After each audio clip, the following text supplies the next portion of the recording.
Hi, I'm Sean Gannon, and this is Minute Math, and today we're learning about solving systems of three equations with substitution. Minute Math, when you need help you use Minute Math. We're given this problem right here. X equals a negative 5y plus 4z plus 1, x minus 2y plus 3z equals 1, and 2x plus 3y minus z equals 2, and we need to solve this system by substitution. Well, first thing I'm going to do is I'm going to take my second equation, all right? And I'm going to put it over here, but I notice that my first equation has x already by itself. So I'm going to rewrite my second equation here, but instead of x, I'm going to put what we have for the first equation, negative 5y plus 4z plus 1. And then we have a then got sidetracked. See, that's why this is difficult.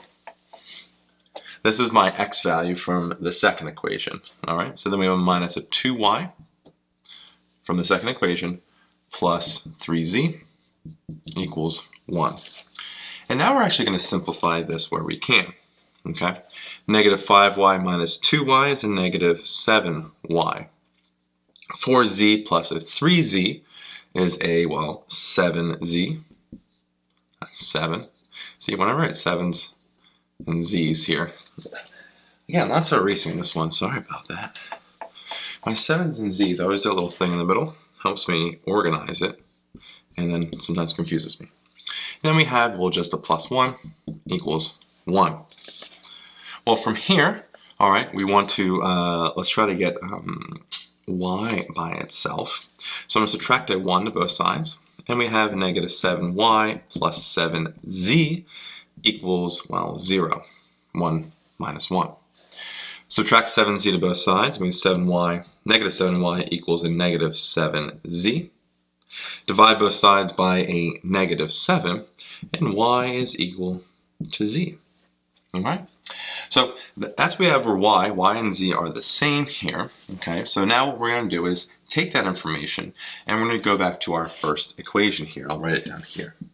We have x equals a negative 5, and instead of y, I'll put a z. And then plus 4z plus 1.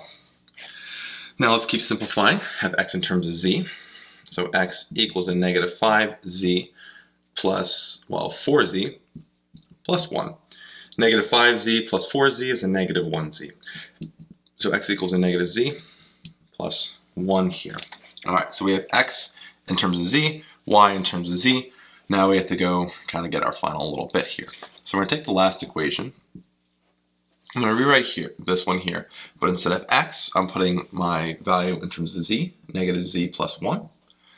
And then we have plus 3, and instead of y, I put a z, minus z equals 2. Okay? So now we want to simplify this equation here and solve it and try and get z by itself. Distribute the 2. We have negative 2z plus 3. Oh, sorry, plus 2. Oof. I was adding the two values, and this video is all erasing. Plus 3z minus z equals 2. All right. Well, I want to subtract the 2 to both sides. Okay. So 2 minus 2 is, 0. And then from there, subtract 2 to both sides, and we get a 0 here. And then negative 2z plus 3z minus 1z is a 0z. So now I have a, 0z equals 0 and 0 equals 0. Something happened here. And what that's telling us here is that there is not one unique solution for this. So we have no unique solution for this system of equations. And that is it. That is our final answer. I hope this video was helpful for you. And if it was, please subscribe to this YouTube channel and like this video. This helps us make more free math lessons for you and for everyone else. So as always, thanks for watching. Minute Math, when you need help you use Minute Math.